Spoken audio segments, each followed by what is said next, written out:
అల్లు అరవింద్ గారు గేమ్ చేంజర్ని ఉద్దేశించి కొన్ని మాటలు వదిలేశారండి. ఈ మాటలకే మెగా ఫ్యాన్స్ హట్ అవ్వారు. చాలా గట్టిగా ట్రోలింగ్ అల్లు అరవింద్ గారి మీద చేస్తున్నారు. మరి నేను మెగా ఫ్యాన్ అభిమాని కాబట్టి నేను గట్టిగా ట్రోలింగ్ చేస్తాను. అల్లు అరవింద్ గారికి గట్టిగా ఇచ్చేద్దాం. డైరెక్ట్గా మ్యాటర్లోకి వెళ్ళిపోతాం. లైక్ సబ్స్క్రైబ్ చేసుకోండి. మ్యాటర్ ఏంటంటే నిన్న తండేలు ప్రీ రిలీజ్ ఈవెంట్ ఏదో జరిగిందండి సంథింగ్. దీంట్లో దిల్ రాజు గారు వచ్చారు. దిల్ రాజు గారు పక్కన ఉండగా అల్లు అరవింద్ గారిని ఒక సినిమాని లేపారు, ఒక సినిమాని కింద దించారు, ఇన్కమ్ ట్యాక్స్ ఏదేదో మాట్లాడారండి. ఆ వీడియో చూడండి ఒకసారి. ఒక సినిమా ఎలా ఇచ్చి ఒక సినిమాని ఎక్కడికో తీసుకెళ్ళి మళ్ళీ ఇన్కమ్ ట్యాక్స్ ఇన్వైట్ చేసి రకరకాలు చేశాడు ఒక వారంలో. ఈ వీడియోలో క్లియర్గా కనబడుతుందండి అల్లు అరవింద్ గారు గేమ్ చేంజర్ను ఉద్దేశించి అన్నారు. దిల్ రాజు గారు 2 సినిమాలకి ప్రొడ్యూసర్ చేశారంటే సంక్రాంతికి వస్తున్నాం గేమ్ చేంజర్ మూవీ ప్రొడ్యూసర్ కూడా ఆయనే. సంక్రాంతికి వస్తున్నాం సూపర్ హిట్ అవ్వింది. గేమ్ చేంజర్ ఫ్లాప్ టాక్ వచ్చింది, ఫ్లాప్ అవ్వింది.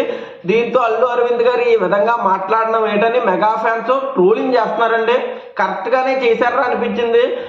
నోరుందని రెచ్చిపోకూడదండి. ఇప్పుడు అల్లు అరవింద్ గారు కూడా ప్రొడ్యూసరే, తండేల్ మూవీ ప్రొడ్యూసింగ్ చేస్తున్నారు. ఒకవేళ సినిమా ఫ్లాప్ టాక్ పడితే ఆ బాధ ఏంటో తెలుస్తుందండి అల్లు అరవింద్ గారికి. నేను చెప్పానని కాదు. మ్యాటర్ ఏంటంటే గేమ్ చేంజర్ ఫ్లాప్ అయినందుకు రామ్ చరణ్ గారు ₹1 కూడా తీసుకోలేదంట. టాక్ వచ్చింది, తీసుకోరండి. నాకు తెలిసి మ్యాక్సిమం తీసుకోరు. హిట్ టాక్ పడి కలెక్షన్లు ఎక్కువ వస్తే తీసుకుంటారు తప్పించి ఫ్లాప్ టాక్ వచ్చిందండి. కష్టాల్లో ఉంది, అంటే నష్టాల్లో ఉంది. చాలా రావాలి, ఇంకా గేమ్ చేంజర్కి చాలా రావాలి. 450 కోట్లు పైగానే వస్తే కవర్ అవుతారంటే దిల్ రాజు గారు. అందుకే గేమ్ చేంజర్కి రామ్ చరణ్ గారు ఏమీ తీసుకోలేదు. ఒకప్పుడు మహేష్ బాబు గారు అలా తండ్రి గారు కృష్ణ గారు కూడా ఈ విధంగానే చేసేవారండి. సినిమా ఫ్లాప్ అయితే ₹1 కూడా తీసుకునేవారు కాదు.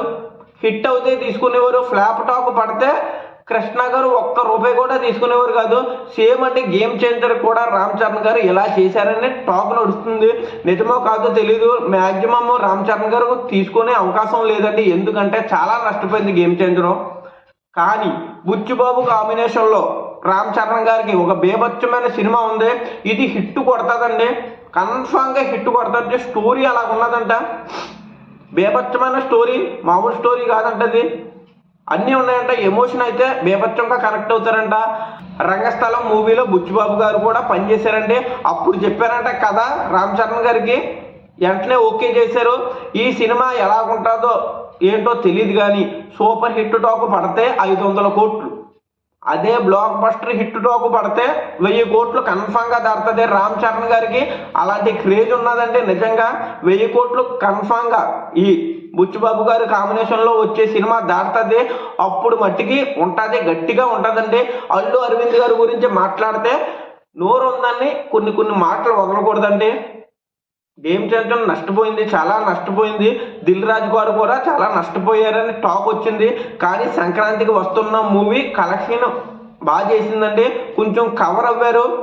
ఇప్పుడు దిల్ రాజు గారు ప్రొడ్యూసరే, అల్లు అరవింద్ గారు ప్రొడ్యూసరే. దిల్ రాజు గారు బాధల్లో ఉన్నారు. నీట్గా మాట్లాడితే బాగుంటుందండి అల్లు అరవింద్ గారు. నోరుందని ఒక సినిమాని లేపేసావు, ఇంకో సినిమాని దించేసావు, ఇన్కమ్ ట్యాక్స్ రైడ్ అన్నావు, అన్నీ చాలా ఇంకా ఎలా చెప్పాలంటే కొన్ని మాటలు వదిలేశారు. ఆ మాటలైతే కొంచెం గొంతులో కాలినట్టు అనిపించింది. మీకు ఏమనిపించిందో చెప్పండి.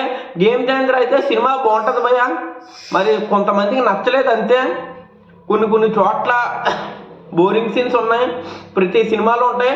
ఎమోషన్ అయితే చాలా బాగుంటుంది. అప్పన్న క్యారెక్టర్ అయితే నాకు నిజంగా చాలా బాగా నచ్చింది భయ్యా. అప్పన్న క్యారెక్టర్ హైలైట్ అని ఎప్పుడైనా చెప్తాను నేను. నిజంగా రామ్ చరణ్ గారు జీవించారు ఆ క్యారెక్టర్లో.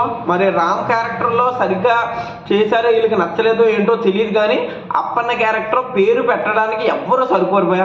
100% ఇచ్చారా అనిపించింది అప్పన్న క్యారెక్టర్. చాలా మంచి క్యారెక్టర్ భయ అప్పన్న క్యారెక్టర్. నాకైతే చాలా బాగా నచ్చింది. సినిమా కూడా బాగుంది భయ. సమాజంలో జరిగే అన్యాయాలు, అక్రమాలు, ఈ గవర్నమెంట్లో జరిగే అన్యాయాలు, అక్రమాలు చాలా బాగా చూపెట్టారు. వైఎస్ఆర్ వాళ్ళు గురించి చూపెట్టారని చాలామంది ట్రోల్ చేస్తున్నారు. వైఎస్ఆర్ కాదు భయ, సినిమాలో చూపెట్టారు. ఇదైతే నిజాలు చూపెట్టారని చెప్తాను. మీరేమన్నా తప్పు మాట్లాడుంటే నేనేమన్నా తప్పు మాట్లాడుంటే నన్ను క్షమించండి. నా ఛానల్కి సబ్స్క్రైబ్ లైక్ చేసుకోండి. జై హింద్, జై